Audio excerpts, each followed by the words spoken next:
So andito ho tayo sa may gilid ng kalsada no mga kaibigan, na kung saan kanina no dinaanan natin to, pero dumiretso tayo ng ng New Washington no mga kaibigan. At yung pinakita ko kanina no na babalikan natin, so on the spot to, andito na ho tayo no mga kaibigan. Wali, ito yung mga napagtanungan natin no na gumagawa rito sa construction dito. Ito ho yung project nila no. Ito ho. So kumuha lang naman tayo ng konting ideya no, dahil ito raw may purpose daw talaga ritong tinatambakan itong lugar na ito, dahil gagawin daw tong airport talaga mga kaibigan. So ito talaga siguro yung ito talaga siguro yung no, yung binabalak talaga ng CAAP na pinahinto muna yung biyahe no ng natin dito, international airport no, na nilipat muna ron sa Malay no pansamantala, dahil ito pala to gagawin na pala tong international to mga kaibigan. So kaya nga po no, kaya nga ho yung last time no, meron tayong nakikita rito mga bahay na pinagbabaklas na nila yung mga bubong mga kaibigan. So ikutin muna natin doon kung gaano kalawak yung andun na sa ngayon na tambakan na. Saglit lang.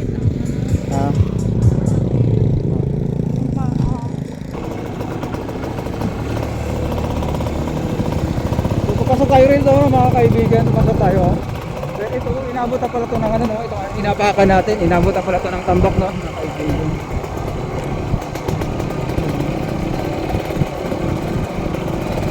Patagos ito ng patagos ito na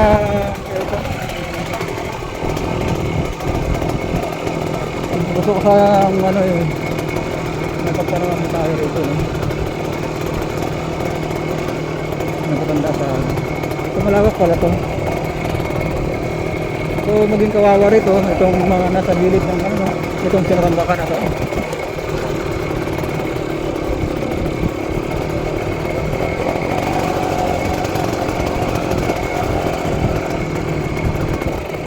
Malawak pala ito mga kaibigan, hanggang dulo pala ito.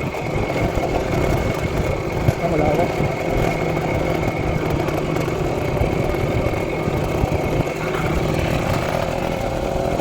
Vlog ko lang to dahil gusto ko ma-inspire lahat ng tao no, dahil isa rin akong concern dito.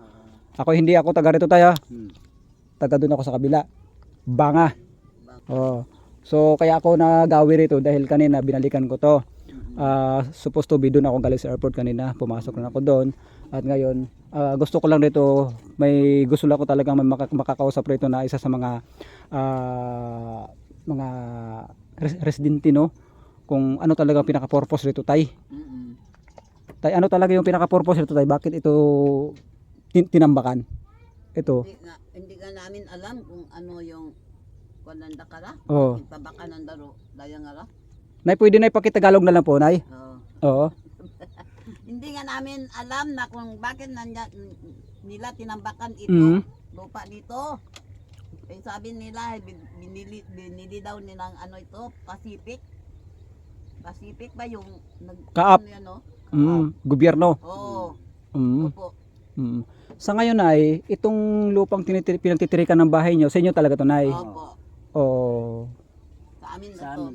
Pero dapat sana nito tay, pinatawag kayo no, lahat ng mga rito, dapat pinatawag muna kayo sa pamunuan ng CAAP no, kung ano yung mga mabubuting gagawin no sa mga taong halimbawa ito'y na-propose na din saan na sila i-relocate, ano yung hanap buhay nila ron. Tapos doon sana yung proseso, hindi yung basta-basta nang tambakan ka, bahala ka na lang kung ano gagawin mo. O di ba tay? So kung sa tutusin lang talaga tay, naawa rin ako dahil alam ko naman yung kalagayan dito dahil tayo mga Pinoy mawain, pobre. Oo.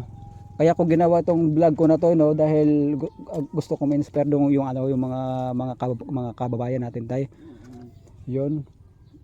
So sa amin ito, hindi pa namin ipinagbili na yung bahay namin, hindi namin surrender na sana bigyan namin ang lupa at saka bahay na nito. Wala naman kaming walang lipatan. Yun ang bahay na palitan. Yun nga yung sinabi ko kanina.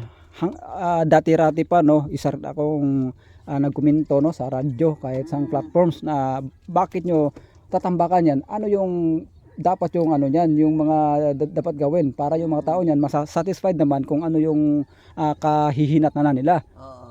Oo. O, di ba? Mm.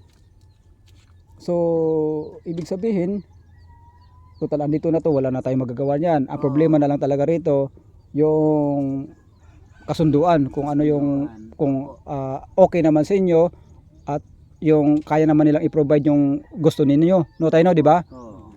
Ay kung, kasi karamihan talaga ngayon, ito lang yung presyo ang bigay ko sa inyo, 150 per square meter. Opo. Ay, ibang usapan. Ibang No? usapan na yan. Yun lang yung ano ko, yung concern ko. Pero sa estimate ko kasi tayo, parang gagawin natin kasi itong international airport, kaya pansamantala mo nang lilipat yung paliparan sa Boracay. Boracay. Oo. Kaya mo na isinara yung itong Kalibo Kalibo. International. So napakalawak to. At balang araw kasi yung pagkakarinig ko kasi doon banda sa may diversion na yon, sa may bago ka umikot ng ng tawag diyan Nalook, may gagawing SM Ron. So yun. Ano tayo masasabi nyo tayo rito tayo halimbawa? Ano yung concern nyo rito? Hindi man kami alis dito kundi kami bigyan ng bahay. Wala kaming lipatan at wala kaming kitaan. So yun yun yung concern ng mga isa sa mga residente rito na talagang sa kanila talaga tong lupa rito. So, hanap buhay. Dito lang aming hanap buhay sa Oh.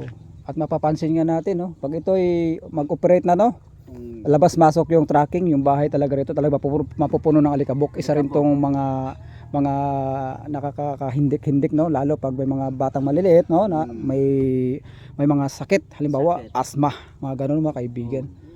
So sa pamunuan din ng kaapsan ay maging satisfied rin yung mga residente rito depende lang sa inyong mga ibibigay na halimbawa na mga tawag rito lokasyon at kung anong magandang gawin para sila ay mapaganda rin yung kanilang mga kaisipan, kasi alam naman natin na talagang mahirap ang buhay talaga ngayon So yun lang.